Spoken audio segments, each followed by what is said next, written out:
are not alone. And as it stands now, you're not entitled to much in the way of an explanation when those commercials populate your screen. That's because not a single Senate Republican voted today for the so-called DISCLOSE Act.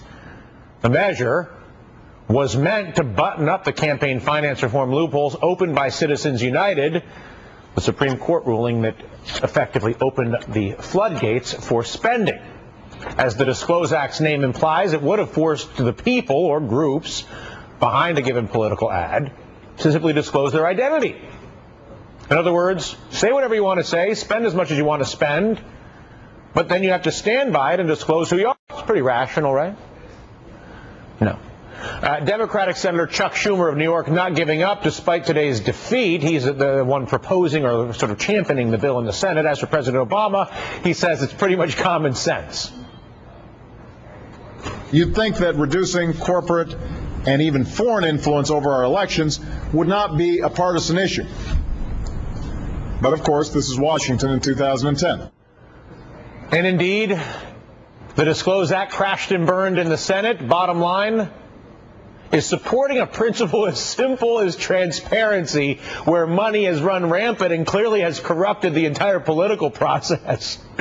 Is it that hard? I guess it is. Anyway, we're joined now by Alicia Menendez, New Democrat Network Senior Advisor, along with conservative blogger Liz Mair. Liz, your thoughts on the vote? Well, I guess I would start by saying that I wish it were as simple as this act being intended to deal with disclosure and transparency. Certainly there are some people who would have an issue with it still, were that the case. But there are some very real problems with this bill in terms of restriction of First Amendment rights and actual impeding upon that. And I think that if those things were carved out... Specifically, what are the biggest problems that you see? You have restrictions being placed on the ability of companies that actually have government contracts doing political advertising and engaging in advocacy. That's a problem. I think that other problems that people see with the legislation beyond the First Amendment issue include the fact that unions get slightly different treatment than corporations. That's something that Republicans have taken real issue with, and at the end of the day, this has become a very partisan issue. And I think that given that we are in an election cycle and we are very close to a major midterm election, clearly there's going to be a lot of partisanship anyway. But this legislation is not as clear-cut as I think a lot of the people pushing it would like to pretend. The other thing that I noticed, Liz, not only do the unions potentially get different treatment, but also the NRA is exempted, as is the AARP. That's right. I didn't notice the Republicans objecting to that, quite honestly. I noticed the objector, not that you're a Republican, it just struck me as curious that the NRA was being exempted and the AARP being exempted is okay, but the unions having an issue. I mean, at the end of the day, Alicia, are we nitpicking at something that is preposterous that we even have to debate the need to disclose who's spending money to try to manipulate our government? Yeah, I'm in agreement there. And, you always talk about sort of an educated consumer. I think we also need an educated voter. In this case, this should have passed when you have foreign governments spending $300 million in an American election. That's preposterous. So I think then the responsibility becomes that of the American voter to sit and watch these ads and ask critical questions.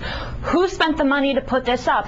What's the purpose? What's the message? That's a big onus to put on the American people, and that's why I think Democrats are trying to push for transparency here. It's frustrating because it's just another example of Republicans shooting something down that's pretty middle of the road, pretty agreeable.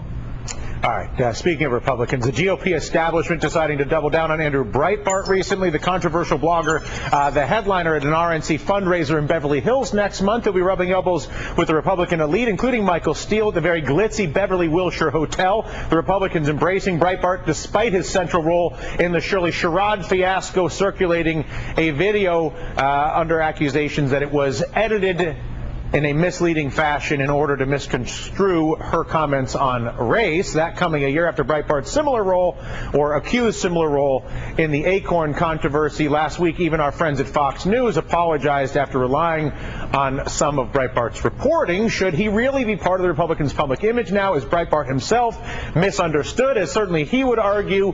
Liz, your thoughts on sort of the activities of not only Breitbart, but people like him, sort of super activists, if you will. Some will say full-on manipulators, and I'm sure it's in the eye of the beholder on this one. But politically, if you're the GOP, your view on proximity to or distance from Mr. Breitbart?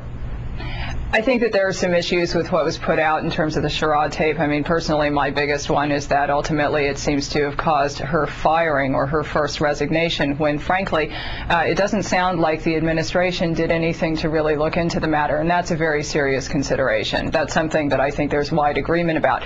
But as far as Andrew Breitbart is concerned, you know, there are a lot of controversial figures who are involved in politics and who raise money for candidates and for political parties and who donate to them. On the Democratic side of things, Oliver Stone is obviously a prominent example. You know, we've had a situation this week where he's been critiqued for making comments about the need to sort of depict and portray Hitler in context.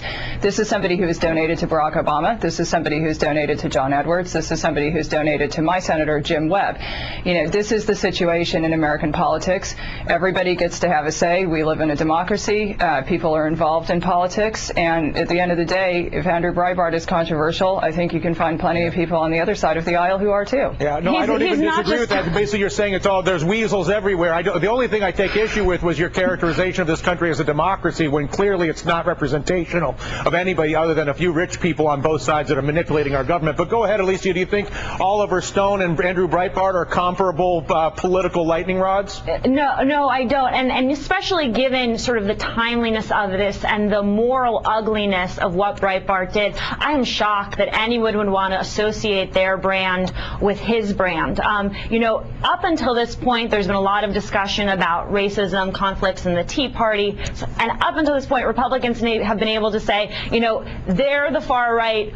We are a party of inclusion, and this really, I think, draws in question when the RNC is willing to raise money on the back of a race baiter. More to the point, I think this, you know, is part of a larger thing we're seeing in the Republican Party. Joe Wilson, Andrew Breitbart are allowed to say ridiculous things, unforgivable things. They don't apologize, and then they're forgiven and hailed as a hero. And I just don't think that's the type of party that Americans want to see in power. Yeah. I don't disagree with that. It's just my problem is I'm not sure that the Democrats are much better. It's you may not want the Republicans, but you know, both of the prom dates these days it may not be worth going to the prom. You know what I'm saying? Nice to talk to both of you. Thank you, guys. Back now to another political fight, paying for the war in Afghanistan. The House poised for a vote tonight on a $33 billion emergency funding bill. This in the wake of the political